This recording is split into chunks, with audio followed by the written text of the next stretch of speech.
سلام ما قدم عزوز سلام تاي قرب بار حجر ما بتا ناي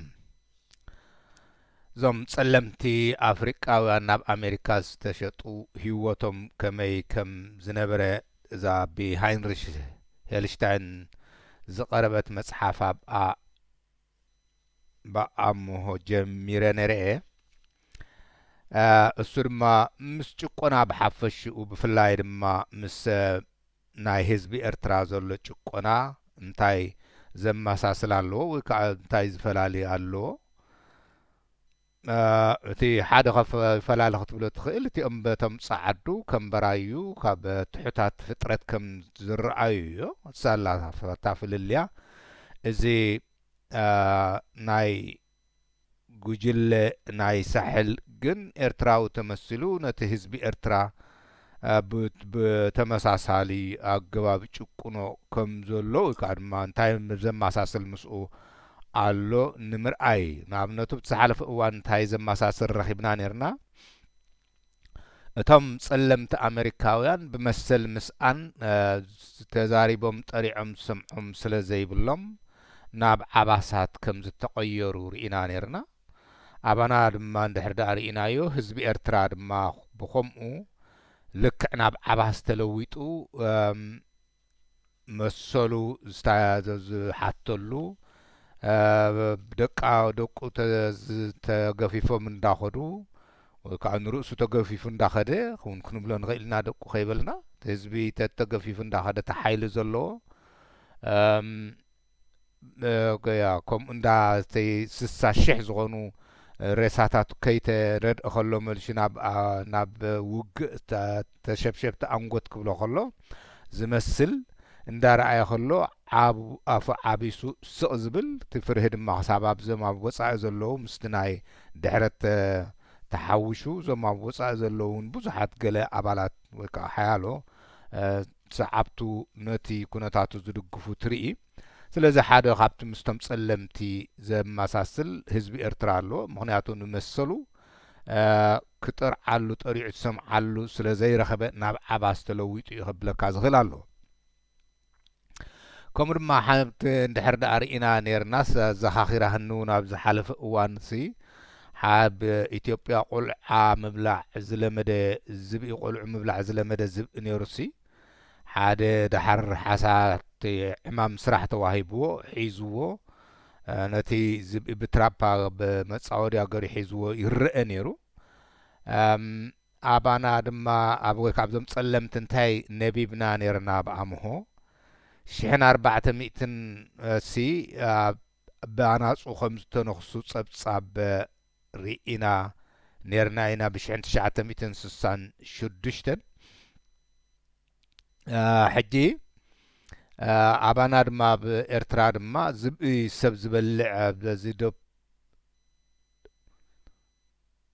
ኣብ ደፖዚት ኣይኮነት መስለኒ ከምዚ እዚ ኣብ ወሰናስን ኣስመራስ ሓደ ሰብ ተበሊዑ ትበሃል ሰሚዕና ኣዞ ይስማዕ እዩ ሰሚዐ ነይረ ኣነ ንገዛ ርሳይ ኣብ ካልኦት እውን ይበልዑ እዮም ኢሎሞም ነዚኦም ሰብ ከምኡ ገይሩ ድኾን ክቐትሎም እተፈቕዶ ዝብል ወይሲ ይብልዑ እዮም እቲ ሰብ ናይ ኤርትራ ሕሱር ስለ ዝኾነስ ይብልዑ ፓራዲዞ ኣብ ፓራዲዞ ኣመስለኒ ያ ፓራዲዞ ኣብኡ ሰብ በሊዑ ዝብኢ ገለ ዝብል ሰሚዐ ነይረ ስለዚ ኣብ ኤርትራ ድማ ምዞም ኣብዚ ናያናፁ ተማዛብእ ተበሊዖም እውን እዚኦም ጸብጻብ እኳ ረኺቦም 1400 ብ1600 ህፃናት ብኣናፁ ተነኺሶም ዝብል ኣብ ኤርትራ በዛብእ ተበሊዖም ዝብል ጸብጻብ ይቐርብ ዶ ኣይቀርብን እዩ ባህላ ያነ ስለዚ ነቲ ዝበልዐ ሰብ ዝለመደኸ ከምዚ ናብ ኢትዮጵያ ይቐትልዎ ድኾን ንመፈራርህ እኳ ደኣ ክኾነሎም ክእል ኸውን ይብል ኣነ በቲ ምክንያቱ ስርዓት ኣሎ ክትብል ኣይትኽእል እንዲኻ ንህዝቢ ዝሓልፍ ስርዓት ኣብ ኤርትራ ኣሎ ክትብል ኣይትኽእል ኒኻ ስለዚ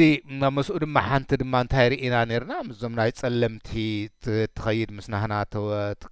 ተወዳደር ትኽእል እያ ወይ ከዓ ብዛዕባኡ ዝናህና እውን ክጥቀስ ከኣል እዩ ዝብሎ እቲ ጸሊምታ ሰበይቱ ታዋንኡ ዋንኡ ኢኻ ክትብሎ ትኽእል ምክንያቱ ጥሬት ስለ ዝነበረ ደንጊጻትሉ ምንባብ ምስ መሃረቶሞ መጽሓፍ ድማ ተማሂሩ ዳሓራይ ኣተሓሳስብኡ ምስ ገፍሐ ኣነ ሰብ እንዲ ኸመይ ገረብ ሰብ ይግዛእ ዝብለሉ ደረጃ ምስ በጽሐ ሪቮሉሽን ከም ዝቐየረ ርኢናያ ነርና ስለዚ ድሕረት እቲ ኣብዚ ኩሉ ኩነታት የእቲና ዘሎ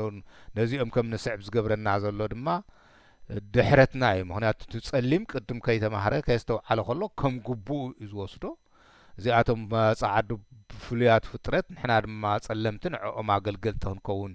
ዝተፈጠርና ኢና ዝብል ኣተሓሳስባ ክሓድሮ ክእል እዩ ስለዚ እቲ ኣባና ድማ ነዚ ደማሳስልካ እንታይ ይበለ ነገራ ኢሳይያስ ውለት አለበት ለኛ ምክንያቱም ለህዝብ ኤርትራ አደንቁረውልኛል ዱ ወላ አደንቁርልና ኢሉ ሕጂ ድንቁርና ንሕና ድማ ነዚ ድንቁርና ዝኽንቃለሶ ክንሓልፎ ክሳዕ ዘይበቃዕና ልክዕ ከምቲ ትጸሊም ነዚ ድሕረት ምስ ነቀሐ ነድሕረት ሓሊፉ ምስ ነቀሐ ምስ ነበበ መጽሓፍቲ ከምኡ ድማ ያ ክጽሕፍ ምስ ከኣለ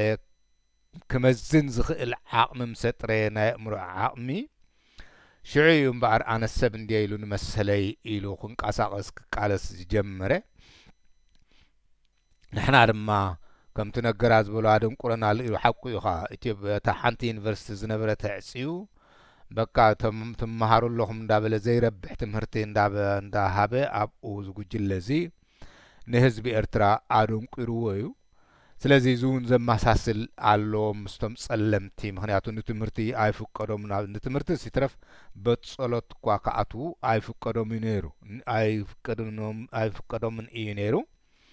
እምበር ሕጂ እቲ ዘማሳስል ካብቲ ዝሓለፈ ጽማቕ ቅርባ ቢለ ብዛዕባ ሓንቲ ማሕበር ዝቆመት ነይራ ኣብ ሚሲሲፒ ደልታ ስማ ድማ ማሕበር ኣገልግሎት ሚሲሲፒ ደልታ እትብል እያ እምበርከ እንታይ ኮን ኣብኡ ክንረክብ ንኽእል ንኸውን ንትምህርቲ ንሓንጎልና መንቅሒ እስከ ሓቢርና ንከታተል ብ4 ሚያዝያ ብል ትመእተዊ 1968 ዓመተ ምህረት ሓደ ገበነኛ ጻዕዳ ኣብ ከተማ መንፊስ ንቀሺ ማርቲን ሉተር ኪንግ ቀቲልዎ ማርቲን ሉተር ኪንግ ትፈልጥዎም ትጸሊም ኣሜሪካዊ ንመሰል ጸለምቲ አይ ሃቭ ድሪም እንዳበለ ዝገበሮ ዝተዛረበ ሰብ እዩ ሕልም ለኒ ሓደ መዓልቲ ኩሉ ህዝቢ በአሜሪካ ብደይ ሕብሪ ኣፈላላይ ማዕርነት ክህልዎ ብክእለቱ እምበር እንዳበለ ዝገበረ መደራ ንሱ እዩ መደረ ዳርጋ ዘይፈልጦ ሰብ ዘሎ ኣይመስለንን እዛ ከተማ እዚኣ ብል ያ ኣብ መንፊስ እንዲ ቀቲልዎ መንፊስ ትበሃል ከተማ እዛ ከተማ እዚኣ ኣብ ደቡብ ኣብ ክፍሊ ምምሕዳር ተነሲ እያ እትርከብ እቲ ሞት ናይ ማርቲን ሉተር ኪንግ ምስ ተሰምዐ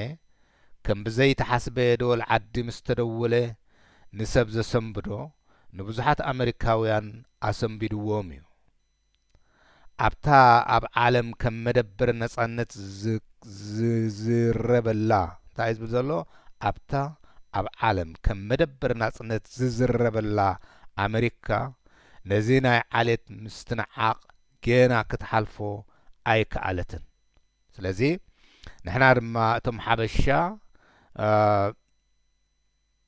እቶም ካብ ጥንቲ ምስ ምዕቡላት ምስ ጥንታውያን ምዕቡላት ዝስርዑ ባህሊ ወይ ታሪክ ዘለዎም ክሳብ ሕጂ ነዚ ወገነይ ወገንካ ላዕላይ ገዛ ታሕታይ ገዛ ክሳብ ኣብዞም ተጋሩ እኳ ሕጂ ከምኡ ዝኣመሰለ ክትርኢ ከለኻ ይኽደን ናብኡ መልሹ ሱር ከይሰድድ እምበር ዘገርም ስለዚ ያ እዛ ምዕብልቲ ሃገር ዝነበረት ምስ በዓል ግሪክ ዝነበራ ርክብ ዝነበራ ምስዞም ጸዓዱ ምስ በዓል ፖርቱጋል ጣልያን ጀርመን ዝነበራ ርክብ ደኣ ከመይ ኢላ ክሳብ ሕጂ ካብ ዝንዳይ እንዳኻሳቶም ኣብ ከምኡ ኣብቲ እዋናት እቲ እውን ንሳቶም ኣብ ከምኡ ነይሮም እዮም ታኾና ደኣ ክሳብ ሕጂ ካብኡ ዘይተላቐቐት ኢልና ክንሓስብ ግቡእ እሱ ድማ ንቕሓት ውሕደት ትምህርቲ እዩ ስለዚ በዚውን ክንሪኦ ንኽእል ኢና እቲ ዘስደምም ከዓ እዚ ዓሌታዊ ፍልልይ ኣብ ኣብያተ ክርስቲያናት ዝበኣሰ ምዃኑ እዩ ሕጂ ድማ እንታይ ከዘክረካ እቲ ዝኸፍአ ድማ ሕጂ ብዙሓት ካህናት ነዚ ጉጅለ እዚ ዘገልግሉ ብምህላዎም ንጳጳሶም ባነቲ ፓትርያርክ ናቶም ንሕጊ ሃይማኖቶም ጥሒሶም ኣገልገልቲ ናይ ዝጉጅለ ሳሕል ምዃኖም እዩ ስለዚ እቶም ሃይማኖታውያን ኩሉ ግዜ ንሓንሳብ ብዘይቀል ዓለም ገሊኦም ዝገብርዎ ነቶም ፓትርያርክ ዝገበርዎም ክትርኢ ከለኻ በዓል እዚኣቶም ዝኣትውዋ መንግስተ ሰማይሲ ትትረፈኒ ተብለካ ስለዚ ኩሎም ዞም ካህናት መጽሓፍ ቅዱስ ገንፂሎም እንተነበቡ ሕልንኦም ድማ ቅዱሳት ከይመስለና ነቲ መጽሓፍ ቅዱስ የርክስዎ እዮም ዘለዉ እንተበልካ ጌጋ ኣይኮነን ስለዚ ሃይማኖታውያን እምበኣር ንርኢ እንታይ እዩ ዝብል ዘሎ እዚ ዓሌታዊ ፍልልይ ብዝገደደ ዝረኣየሉኻ ኣብ ጸሎት ዝግበረሉ ሰንበተ ሰንበት እዩ እዩ ዝብሎ ሕጀምቶም ብዙሓት ቀንዲ እኳ ክብሎም ኣይክእልን ካብቶም ቀንዲ መሳርሒ ኮይኖም ዘለዉ ድማ ብዙሓት ካህናት ኣባና ኣለዉ ኣብ ህዝቢ ኤርትራ ኣለዉ ይብል ሓደ ኣሜሪካዊ ዝብል ሰብ ንሃገርና ኣሜሪካ ብዙሕ ዶላር ዝረኺብካ ሃብቲምካ ከም ድላይካ እትነብረላ እዩ ዝሓስባ ይብል ኣሜሪካዊ ኹም ዝብል ዘሎ ኣባና እውን ከምኡ ዝብሉ ይተሳኑ ስለ ሓቂ የለውን ማለት ኣይኮን ኣለዉ ስለዚ እቲ ካብ ካልእ ጎኒ ኣሜሪካ እውን ክንፈልጦ ኣሎና ስለዚ እምበኣር ንሕና ድማ ካልእ ጎንታት ድኽመታት ከም ዘለና ክንፈልጥ ኣለና ኣብ ኣሜሪካ ድኽነት ጥምየት ዝሰፈኖ ውሕስነት ህይወትን መሰልን ዘይብሉ ብዙሓት ናብራ ህይወቶም ዝጸልኡሉ ሃገር እውን እዩ እዛ ክሓሓልዋ ዝውዕሉ ኣብዚ ኮይኖም ንዓዶም ሃገርካ ዙራ ኢሎም ድኸዱ በዓል እዚኣቶም ድኸሓሕልዋ ኣብ ኣድኣ ደይነብሩ እምበርቲ ኣብ ውሽጢ ኤርትራ ዘሎ እኳ ከም ሓንቲ መዓልቲ ከፊቱ እንተዝገድፎ ኩሉ ናብ እግሩ ዝመርሖ ብፍላይ ናብ ኢትዮጵያ ምግዓ ዘይል እየ ዝኣምን ኣነ ገሊኡ ድማ ንሱዳን ግዕዝ ህልም በለታ ሃገርሲ ገረውረውን በለት ወዮ ድማ ንኢትዮጵያ ረሓር ምጥዓመሎም ከይከውን እምበሪ ኣብ ኣሜሪካ ድኽነት ንበኣይ ዝብል ዘሎ ጥምየት ዝሰፈኖ ውሕስነት ህይወትን መሰልን ዘይብሉ ብዙሓት ናብራ ህይወቶም ዝጸልኡሉ ሃገር ውን እዩ ልክዕዩ ብዝሓለፈ ሕጊ መሰረት ብዝተጻሕፈ ሕጊ መሰረት ልክዕዩ ብዝተጻሕፈ ሕጊ መሰረት መሰል ናይ ኩሎም ዜጋታት ሕልው እዩ እዚ ግን ንስሙ እዩ እምበር ብግብሪ ክረአስ ፈጺሙ ካልእ እዩ ማለት ክብረት ኩሎም ዓሌታት ማዕረ ኣይኮነን ነዚ ሕጂ ኸነንብብ ከለና እንታይ ዝብል ኣተሓሳስባ ክመጸና ኣለዎ እዚ ኣብ እቲ ብሕጊ መሰረት ኩሎም ዓሌታት በቲ ዝተጻሕፈ ሕጊ መሰረት ኩሎም ዜጋታት ማዕረ እዮም ዝብል ህዝቢ ጉጅለ ሳሕል ድማ በቶም ካድራቱ ገይሩ ንረብሓ ህዝቢ ኤርትራ ሰማይ ከብጽሐ ንህዝቢ ኤርትራ ናብርኡ ከመሓይሸሉ እየ መሰል ክህቦ እየ ካብዞም ኣምሓሩ ጓኖጦ ኣላቒቐ እንዳበለ ይምጽእዋ ብኣፉ በቶም ካድራቱ ግን ከምኡ ከም ዘይኮነ ርኢናዮ ኢና ስለዚ እዚ ድማ ልክዕ ከምኡ ዝብል ዘሎ እቶም ጸዓዱ ንኣብነቱ ኩሎም ዓሌታት ማዕረ ይኮነን ኢሉ እንታይ ይብል እቶም ጸዓዱ ነቶም ዘይጸዓዱ ብቕትለትን ጭፍጨፋን ገይሮም እዮም ንሳቶም ልዕሊኦም ክቡራት ምዃኖም ከርእይዎም ዝደልዩ እዚ ጉጅለ ሳሕል ድማ ንህዝቢ ኤርትራ ብፍርሂ ብራዕዲ ብቕትለት ቤት ማእሰርቲ ብጭፍጨፋ ገይሪ እዩ ነቲ ህዝቢ ኤርትራ ስቕ ኣቢሉ ተዛረብ እንተበልካያ ድማ ጽቡቕ ኣለና መንግስትና ይጠጣዓልና ዝብል ኩሎም ስድራ ቤቱ ዳርጋ በሪሻ ዓድታት በሪሸን ክንሰን ከምኣ ዘብሎም ምንታይ እዩ ከምዞም ጸዓዱ ነዞም ጸለምቲ ትገብርዎም نوارادرو ينادلنا حجي تم سلمتي انتهي يمثل نيرو نابرهم ويالون كساب حجون خمس كسادو رقيش أمز قتل وسلم تي بحالة الله حجي انتهي زبزلو نتم سلمت بقتلة شفشفان غيروم يوم نساتهم لعلي كبرات مخانم كرئيوهم زدولي تم صعدو زوج جلة سحل دما كما يزقبر نحن تعدي بملء تأسره سلامنتاي كاي ندفر كم تمسفر حقوس يلو زبحال انا يسمع اخون جن حق يبليو الى جن يزقمت كاي دفرو نايلوسي بز خباب عد خلا نحنتي ملء تعدي ببط حد يندبهلا ناي صعنت مكينا غيرو انا بيت ماسرت وسيدو يبحال نزيد ما اتي قتلت ناي مارتن لوثر كينغ مسكيرو يو زرمان الزر قبر ورما ناي بعل عبونا ناي بعل بتودد وزترفز التحردو ناي مرحت هايمانوت بتاعنا بتي حقنا اينا نخيد زبولو مسكرهم اتي ازي زمهارو زمهرو كا ز كابزغن مهارو نخيل كا خابز قتلت ناي بعل مارتن لوثر كينغ مالتيو نزخونا عليت نصانت زهب سرعات نمبصح كي تحللكا قس إلكا قالسي أدلاي مخانو يو مبر زا قال زي آخر نبب كلنا خانتاي تسبا قال بتودد يا ناس النت رخيبنا اتي حارنت سبحال كنبصحو قرا بزوح قالسي زاد لينا خندوء زاد لينا قالسلون تاي زبزلو إزي ناي مارتين لوثر مقتال وكان ما معرى زي مخان نايزم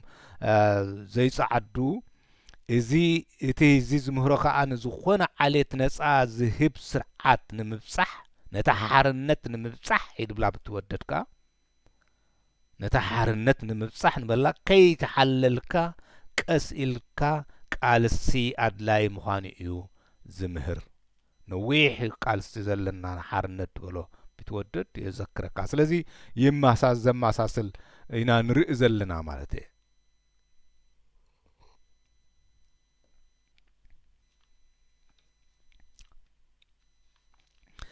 منفيس أب سمين ناي كفل من محدار مسيسيبي تركب سفحتها سسان حمشتن بكلتمية مايل كوينو مايلس كوينو اتبوتا عزيف الرياميو مسيسيبي دلتا زبل مسوع كاي بمسيسيبي دلتا زبل مسوع كاي صوع ازبوتا زي ولقوا بمسيسيبي دلتا زبل سم انت تصوع اتفلق مسوقيانوس وي بحر زعتولو ايكونن زحوسلو دايقرتنا وي بمس بحر زحوسلو ايكونن ازي بوتا زي اب اوروبا او ازيوز تفلطلو اب 1964 عامه مهرتيو ابز اوان زكايو اتي كريستياناوي ባህሊ ابتي بوتا كمسرت زجمره صنيحو حدا درجت نعلم لخاو ابيات كريستيانات محجاز علامو تمسرته ابتي كبرت سب زرقصلو دخنتن عصبون زسفنلو معالتاوي مسل سئنو سب زقافعلون زصرفلون زنعقلون مزو كلو كي حفر يوم ابت بوتا نزي كريستياناو درجت ازي زمسرتو حجي انتهي زرد اكاز حجينا امنت تي كبرت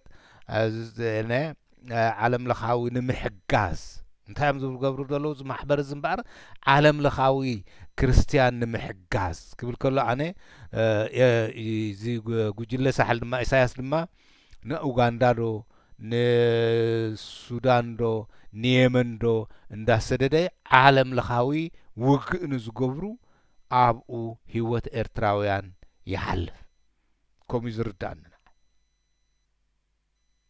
كوم يخا ناي بحق زيوم نغزار سم بار حجي ستاين ديت قالات مزناهنا خوارا درو خلخم مزناي ارترا خمي اندي زردان حجي زياتهم ابو اندارغص اكو خنسوم ابو زفلقم زاسروم زقتلوم زلو بتن غيرمس اثيوبيا وق اندا خفته زقتلوم زلو كو كاي اخلوسي ماليشد مان اوغاندا دو نيمن دو يا نسومال دو ወዘተረፈ ንሳውት ሱዳን ዶ ወዘተረፈ እንዳበለ ድማ ይቕትሎም ኣብ ክብረት ሰብ ዝርገጸሉ ድኽነት ዝንዓጸቦን ዝሰፈነሉ መዓልታዊ መሰል ስኢኑ ሰብ ዝጋፍዓሉን ዝጽረፈሉን ዝነዓቐሉን ብዝኩሉ ከይሓፈሩ እዮም ኣብቲ ቦታ ነዚ ክርስቲያናዊ ድርጅት እዚ ዝመስረቱ ስለዚ አንቱም ነዚ ጉጅለ እዚ እትድግፉ ናይ ብሓቂ እዞም ቃላት እዚኦም ኣብቲ ሃገርኩም ብጥሜት ዝሞተሉ ሰብ በጀካ ብደገት ዝዕንገለሉ እምበር ዝጋፍዓሉ ዝጽረፈሉ ዝእሰረሉ 60,000 ወይ ከዓ ልዕሊኡ እውን ክኾኑ ዝኽእሉ ሞይቶም መርድእ ዘይንገረሉ ኣብዚ ነዚ ቦታ እዚ ነዚ ጉጅለ እዚ ክትድግፉ ዘይተሓፍሩ እንታይ ኢልዎም ከይሓፈሩ እዮም ነዚ ድማ ነዚ ድርጅት ነዚ ጉጅለ ዝድግፍ ዘይሓፍር እዩ ንዑኣቶም ዝኸውን ቃላት እዩ ንዓኻትኩም ናይ ብሓቂ ነዚ ጉጅለ እዚ እትድግፉ ሓደ እዋን ካብ ዝተፈላለያ ክፍለ ወረና ትዘለካ እኮ ንርእሶም እሲ ቤተሰቦም ቀረባ ቤተሰቦም ምናልባሽ ደቆም ደቆም ደቂ ሓውቦም ደቂ ሓትኖም ዓዶም በሪሻ ከለዉ እኮ እዮም ከዓ ዝድግፉ ከምዚ ንስተከሎም ስንድሮም ዲ ዝበሃል ከምኡ እኳ ኣይኮነን ሓቂ ዘረባሓሽ እቲ ድሕረት እቲ ቀንዲ ነገሩ ሓደ እዋን ካብ ዝተፈላለየ ክፍሊ ምምሕዳራትን ሃገራትን ብወከልተን ኣኼባ ምስ ገብራ እቲ ኣኼባ እታ ቤተ ክርስቲያን ኣብተን ኣሜሪካ ዘለዉ ክፍሊ ምምሕዳራት 42 እንደ ዋላ ክንደአን ፌደሬሽን እንድን ዘለዋ እታ ቤተ ክርስቲያን ክትቅበልን ከተማቕልን ኣቕዋማ ክትገብሮ ከም ዘይግባእ ኣስተውዓለት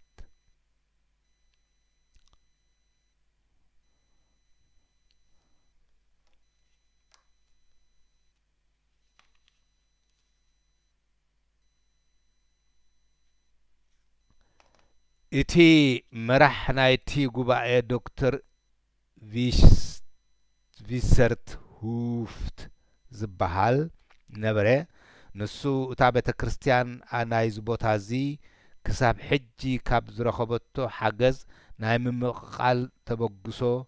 ዘይገበረት ነቲ ሽግር በይና ክትስከሞ ስለ ዘይከኣለት እዚ ከዓ መታን ናይ ካልኦት ክፍሊ ምምሕዳራት ዝኾና ኣብያተ ክርስቲያናት ናይቲ ሽግር ተኻፈልቲ ንኾና ኢላ እያ በለ ስለዚ ኣብቲ ከባቢ ናይ ሚሲሲፒ ወደ ዝኾነ ኮይኑ ኣብቲ ቦታቲ ያ እንተይ ንበይና ከምኡ ዝብል ሓሳባት ነይሩ ግን ንበይና ስለ ዘይትኽእል ኩለንተን ምምሕዳራት ኩለን ምምሕዳራት ዘለዎ ኣብያተ ክርስቲያናት ክሕወስኦ ኣለዉ ብማለት እዩ ብማለት ኢና ክሳብ ሕጂ ጸኒሕና ኢሉ መእተዊ ሂቡ ማለት እዩ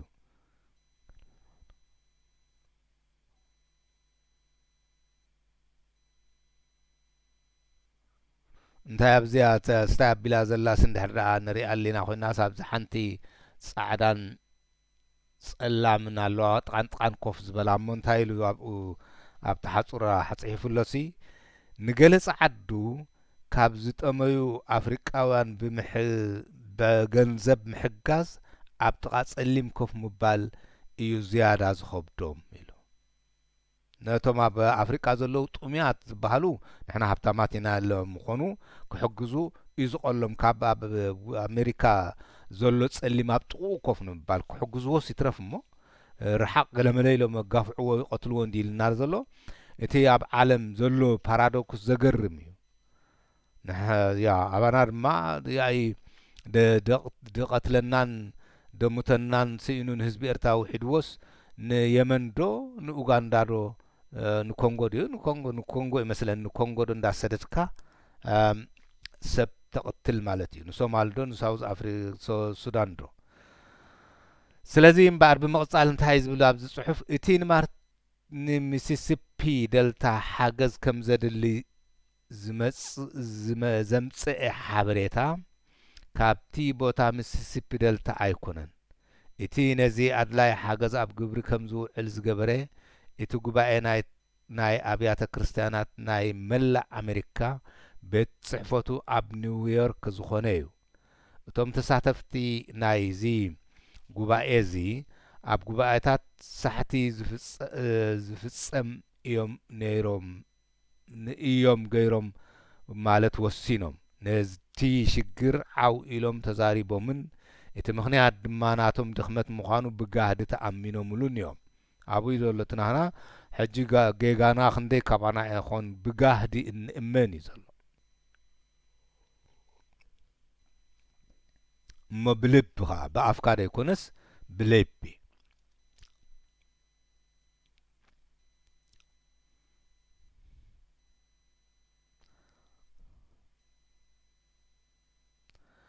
ካብዚ ዓይነት ብጋህዲ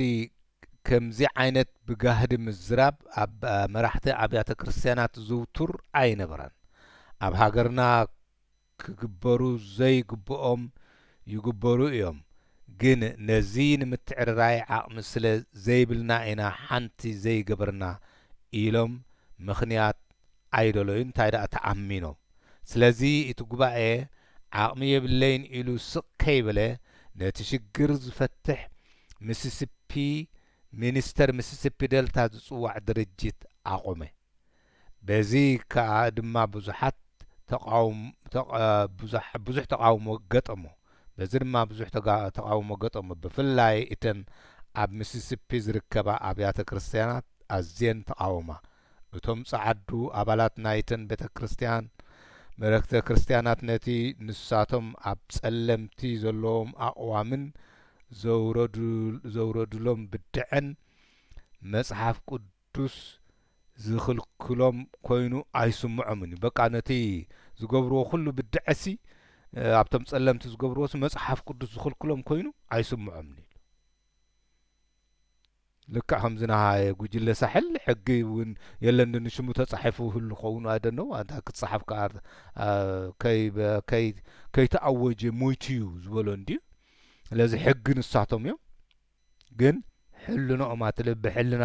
እንተረኣናየሙን ሕልናኦምሲ ከምዚ ስገብራ የብለይን ኢሉ ኣይክልክሎምን ኣብቲ እዋንቲ ንሕና ምስቲ ንሳቶም ኣብ ጸለምቲ ዘለዎም ፍሉይ ኣረዳድኣ ፈጺምና ኣብ ዘይንረዳድኣሉ ኩነታት ኢና በጺሕና ኢልና ኢና ወዲእና ሽዑ ምስኣቶም ኣብ ምርድዳእ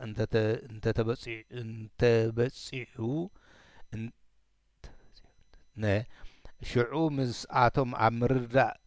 ተበጺሑ እንተዝነብር ግን መጀመርታ ስጉምቲ ናይቲ ሽግር መፍትሒ ተጀሚሩ ክበሃል ምትኻእለ ኣብ ታሪኽ ነዚ ዝምድና ናይ ጸዓዱን ጸለምትን ኣብ ኣሜሪካ ዘሎ ዝመሳሰሉ ኣለዉ ንኣብነት እቲ ኣረኣእያ ናይ ብዙሓት ሰባት ኣብ ኮሙኒስት ዝኾኑ ሰባት ዘለውዎ ስለዚ የመሳሰል ምስ ናይ ኮሙኒስት ደይ ኮሙኒስት እዮም እስከ ንመልከታ ይኩን ክብለና እዩ እንታይ ዝብል ዘሎ ኣብ ታሪኽ ነዚ ዝምድና ናይ ጸዓዱን ጸለምትን ኣብ ኣሜሪካ ዘሎ ዘመሳሰሉ ኣለዉ ንኣብነት እቲ ኣረኣእያ ናይ ብዙሓት ሰባት ኣብ ኮሙኒስት ዝኾኑ ሰባት ዘለዎም ኣረኣእያ ከምኡውን እቶም ሕሉፍ ሃገራዊ ስምዒት ዝነበሮም ኣብ ግዜ ሂትለርን ኣብ መንጎ ኣዕራብን ይሁድን ዘሎ ክጥቀሱ ይኽእሉ እዮም እወ ማለሲ እቲ ኣነ ይበልጽ ኢልካ ከምኡ ዝኣመሰለ እቶም ሕጂ ንኣብነት እቶም ኤሊት ናይዞም ኮሙኒስት ድማ ሃገር በኣና እያ ናይቲ ሰብ ኣይግድስን እዩ ናይቲ ሃገር እያ ከምዚ ሕጂ ኣብ ኤርትራውያን ድሕር ዳሪኸ ሃገር ክከላኸል ንምክልኻል ሃገር እምበር ንረብሓ ህዝቢ ዝብል የለን ስለዚ ግን ስለዚ እቲ ህዝቢ ዝወርዶ ንኣብነት 60,000 ዝኾኑ ኣብ ውግእ ጠፊኦም ከለዉ ናይቲ ህዝቢ ሓዘን ገለመለ ከነዳዓዕሶ ዝብል ኣይግድሶምን ናይቲ ሃገር እያ እዞም እቶም ኣብቶም ጸዓዱ ናይ ኣሜሪካውን ዘሎ ድማ ጸዓዱ ንዓኣቶም ኣይገድሱን እዮም ገደስቲ ይኮኑ ወይ ከዓ ሂትለር ድማ ንሕና ልዕሊ ዝኾነ ዓልየት ፍሉያት ኢና ተባሂሉ ከምኣ ከምኡውን እዞም ኣብ መንጎ ኣዕራብን ይሁድን ዘሎ ክሳብ ሕጂ ካብ ዘበነ ጎልያድ ዳዊት ጀሚራ ከምኣ ስለዚህ ዘመሳሰልሲ ኣለዎ ኢሉ እዩ ዘቕርቦ ዘሎ እዚ ጸሓፋይ እውን ሕጂ እውን እዚ ጌና ኣብቶም ኣሜሪካውያን ብፍላይ ኣብቶም ኣብ ደቡብ ክፍሊ ምምሕዳራት ዝነብሩ ጸዓዱን ጸለምትን ኣሎ ትፍልልይ ማለት እዩ ሰንበት ሰንበት እቶም ጸዓዱ ክጽልዩ ንበይኖም እዮም ዝእከቡን መዛሙር ዝዝምሩን ኣብ መኣዲ ምስ ተቐረቡ ኣቐዲሞም ነቲ ዝብላዕ ዝሃቦም ኣምላኾም የመስግኑ ነቶም ኣምላኽ ዘይብሎም ኣረሜናውያን ዝብልዎም ኣፍሪቃውያን ዝኸውን ሓገዝ እውን ብዙሕ እዮም ዝምጹቱ ንኣፍሪቃ ዝኸይድ እዩ ማለት ነቶም ጸለምቲ ኣብኡ ዘለዉ ድማ ይቐትልዎምን ኣብ ጥቕኦም ኮፍ ክብሉ እኳ ኣይደልዩን የጋፍዕዎምን ይጭፍልቕዎም በቃ ያ ኩሉ እንትንኦምሲ ከም ሕሱራት ርእይዎም ነቶም ምስኦም ዝነብሩ ጸለምቲ ግን ወንህለውን ኢልዎ ኣሎ ክሕግዝዎምን መሰሎም ክሕልውሎምን ፈጺሞም ቁሩባት ኣይኮኑ ነዚ መደንጾ ዝኾነ ኣረዳድኣ እዚ እቲ ኣብ ደቡብ ዝተገብረ ሰፊሕ ናይ ኣብያተ ክርስቲያናት ኣኼባ ኣነጺርዎ እዩ እዚ ምስ ተገልጸልናን ብርሃልናን ድማ ነቲ ሽግር ኣብ ሚሲሲፒ ዘሎ ንምፍታሕ ክንሰርሕ ግዴታና ምዃኑ ተረዲእና ኢና ዝብሉ ጉጅለ ውሕድ ሰባት ምንቅስቓስ ጀሚሮም ማለት እዩ እቶም ኣሜሪካውያን ነቶም ጸለምቲ ብመራክብ ጽዒኖም ዝወስድዎም ዝነበሩ ከምቲ ንሕና ካብ ቺቺልያ ግሪክ ቱርኪ ክሰርሑልና ኢልና ዘምጻእናዮም ንሳቶም እውን ክሰርሕሎም ኢሎም እዮም ኣዞ ኣምጽኦም ካብ ኣፍሪቃ ማለት እዩ ስለዚ ጀርመናዊ እዚ መንሽሙ ማለት ብሃይንሪሽ ሄልሽታይን ጀርመናዊ ጽሒፍዋ ማለት እዩ እዞም ዝተጠቕሱ ንሕና ዘምጻእናዮም ድሕሪ ዝተወሰነ እዋን ንሃገሮም ክምለሱ ዝብል ሓሳባት እዩ ነይሩ መብዛሕትኡ ሰብ ከዓ ምህርቲ ስርሖም እምበር ንዓኣቶም ይደልዮም ኣይነበረን ስለዚ ነቶም ካብ ግሪክ ካብ ጣልያን ደምጻእዎም ክሰርሑ ነቲ ስርሖም ይዝደሊ ነቲ ምህርቶም ይዝደሊ ነይሩ እምበር ንዓኣቶም እቲ ህዝቢ ጀርመንሲ ይደልዮም ኣይነበረን ስለዚ ናቶም ህላውየ ቅቡል ኣይነበረን እቶም ጣልያንን ግሪክን ድማ ስርሖም ኣብ ጽርግያታት ወይ ኣብ መዕረፍ ባቡራት ኮይኖም ክዕልሉን ክዘናግዑን ከለዉ እቶም ክሓልፉ ዝርእይዎም ደቀባት ጀርመናውያን ማለት እዩ ካብቲ ኣጣማምታ ዓይኖም ከም ዘይፈትውዎም ይዕዘቡ ነይሮም እዮም እዚ ግን ምስቲ ጨካን ኣተሓሕዛ ኣብቶም ጸለምቲ ኣሜሪካ ዝነበረ ዝነጻጽር ከም ዘይኮነ ርዱእ እዩ ግን ኣብ ክልቲኦም ሓደ ናይ ሓባር ባህርስ ኣሎ ናይ ክልቲኦም ናይቶም ኣብ ቶም ግሪክን ጣልያንን ናብ ዝመጹ ክሰርሑን ኣብቶም ጸለምቲ ድማ ተሸይጦም ዝኸዱ ናብ ክልቲኦም ግን ዋላ እኳ ጽልኢ እንቶም በቶም ጻዕዳ ኣሜሪካዊ ኣብቶም ጸለምቲ በዞም ጀርመናውያን ድማ ብዞም ግሪክን ጣልያንን እንተሎ እቲ ባህሪ ግን ኣዞ ይፈላለዩ ሓደ ይኮነን እዩ ዝብሎ ዘሎ እዚ ርዱእ እዩ ግን ኣብ ክልቲኦም ሓደ ናይ ባህሪ ግን ኣሎ ኣብ ክልቲኦም ከዓ ባህልታት ጽልኢ ክትከውን ንሱ ከዓ እቲ ህዝቢ ነዞም ዝተጠቕሱ ክልቲኦም ከም ሰብ ተቐባልነትን ክብረትን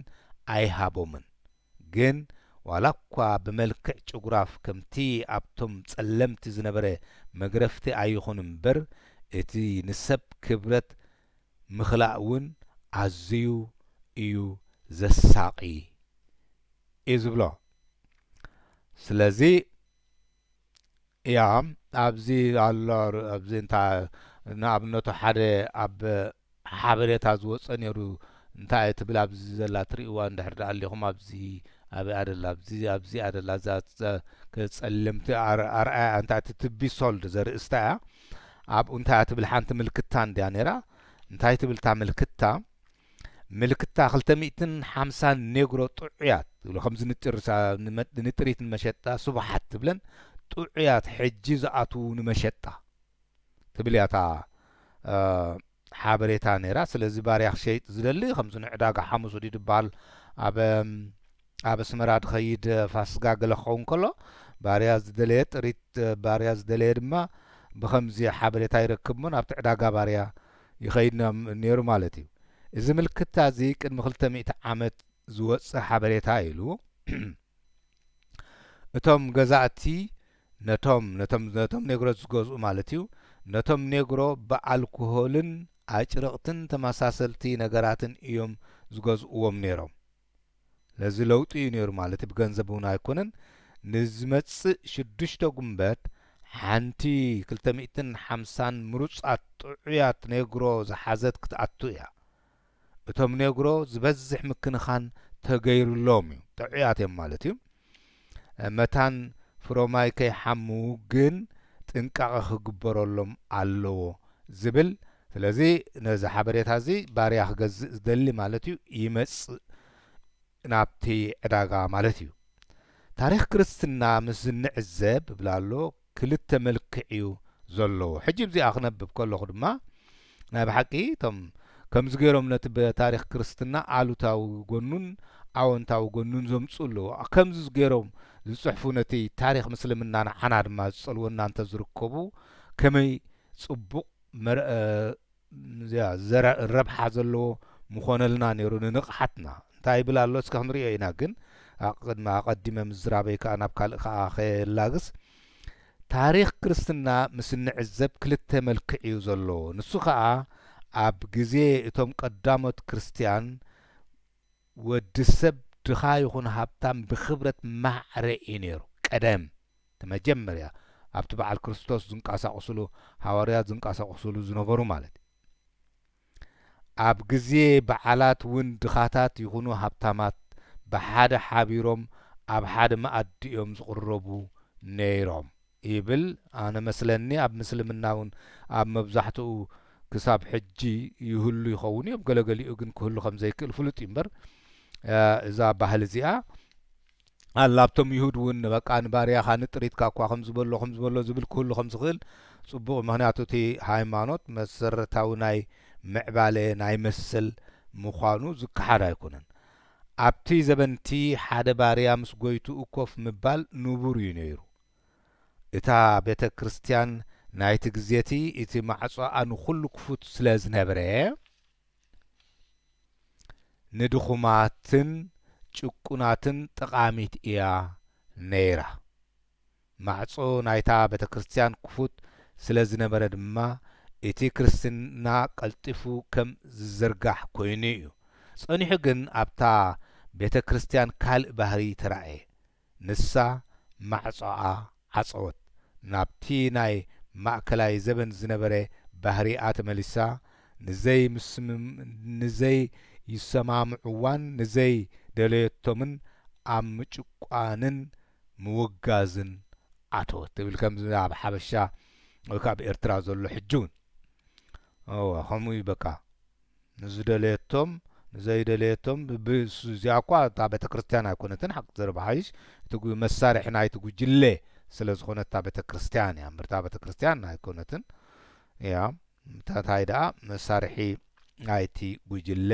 እሱ ድማ ሃይማኖት የብሉን ስለዚ ነቲ ህዝቢ ብኸምኡ ገይሩ ግን ሕንፍሽፍሽ ምፍልላይ የእትወሉ ነቲ ህዝቢ ይርምሶ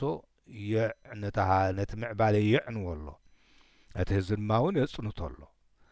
በዚ ንሳ ሰብ ከም ባርያ ኮይኑ ክነብርን ክጭቆንን ከም ንቡር ተቐበለቶ እታ ቤተ ክርስቲያን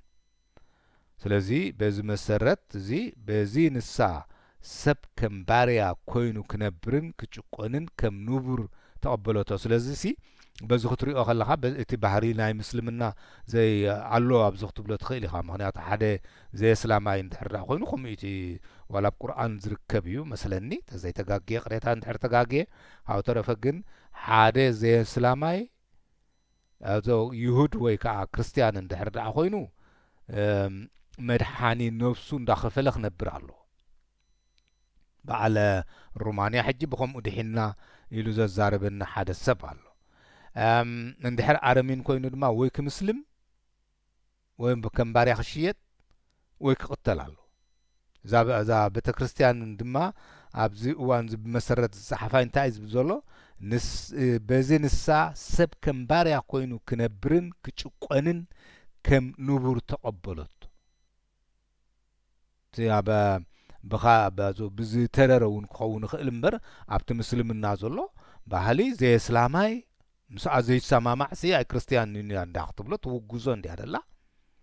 ስለዚ ዘየስላማይ እንድሕር ደኣ ኮይኑ ከም ባርያ ክሽየጥ ወይ ክምስልም ወይ ከዓ ክቕተል ኣሎ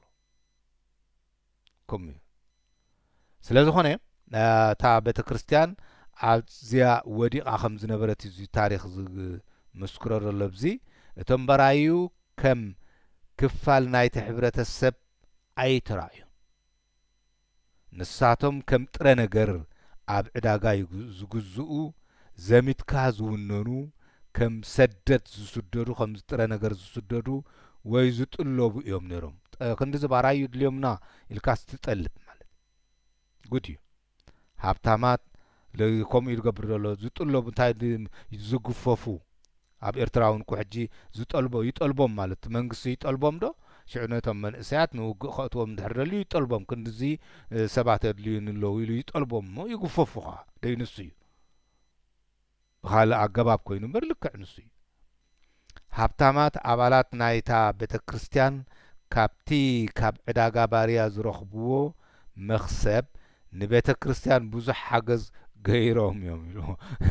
ጉዳም ነቶም ባራዩ እንዳሸጡ ካብኡ ዝኸሰቡሲ ንሰብ እንዳሸጡስ ካብኡ ኸሲቦም ስነታ ቤተ ክርስቲያን ድማ እንታይ ሽሙ ህብዋ መን እዩ ሽሙ ዝነበረ ብዚ ሓደ ትግራዋይ ኣብ ዘበን ሃፀይ ዮሃንስ ኣብቲ ከባቢ ተራእምኒ ነቶም ካብ ደቡብ ኢትዮጵያ ዝመፁ ሕጂ ክነግዱ ዝኸዱ እንዳኸተረስ ብኡ ሃብቲሙስ ነታ ቤተ ክርስቲያን ከዓ ምዋእ ይህባ ዘመሳስልካ ኣለዎ ብዚ ማለት እየ ስለዚ እምበኣር ከምኡ ዘሎ ነዚ ነብሲ ወከፍና ንሰምዕ እንታይ ትምህርቲ ትቐንዲ ሓሳብ እንታይ ትምህርቲ ንረክብ እዩ ብከይተማሃርና ድማ ካብ ሽግርና ክንሓልፍ ክንሰጋግር ማለት ዘይሕሰብ እዩ እምበኣር ሕጂ ኣብታ ትመጽእ እንታይና ክነብብ እተን ባራዩ ዝፀዓና መራክብ ከኣትዋ ከለዋ ትብል ኣርእስቲ ክንነብብ ኢና ኣብኡ ድማ እንታይ ትምህርቲ ኾን ንረክብ ክንሪና ማለት እዩ ስለዚ ንሕጂ ኣብዚ ኣኽልኒ ሰላም